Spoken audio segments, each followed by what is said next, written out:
আপনি বিশ্বাসই করবেন না, একটা ফ্লাইট যা মাত্র ৩ ঘন্টার হওয়ার কথা ছিল কোনোভাবে ৫ বছর ৬ মাস ধরে আকাশে ছিল।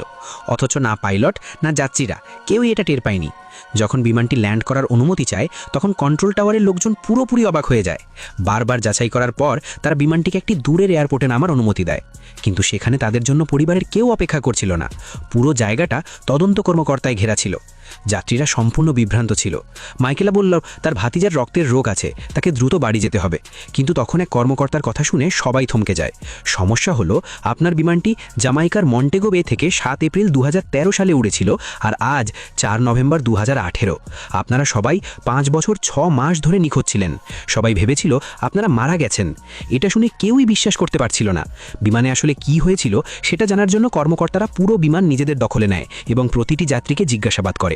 কিন্তু সবাই একই কথা বলে, উড়ানের সময় একবার খুব জোরে ঝাঁকুনি লাগে, লাইট হঠাৎ বন্ধ হয়ে যায়, বিমানটা প্রচণ্ড কাঁপতে থাকে, তারপর হঠাৎ সবকিছু স্বাভাবিক হয়ে যায়।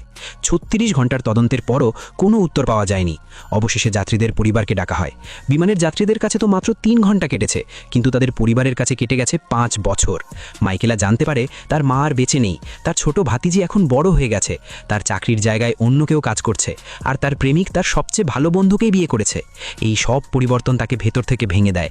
তবে একটা ভালো খবর ছিল, তার সেই ভাতিজা যাকে ডাক্তাররা মাত্র ৬ মাস সময় দিয়েছিল, ৫ বছর পর নতুন ওষুধের কারণে বেঁচে থাকার আশা পেয়েছে। অন্যদিকে তদন্ত এখনও চলছে। সবাই জানতে চায় সেই বিমানের সাথে আসলে কি হয়েছিল, কিভাবে একটা বিমান ৫ বছর ধরে নিখোঁজ ছিল অথচ যাত্রীরা একদম আগের মতোই রয়ে গেল।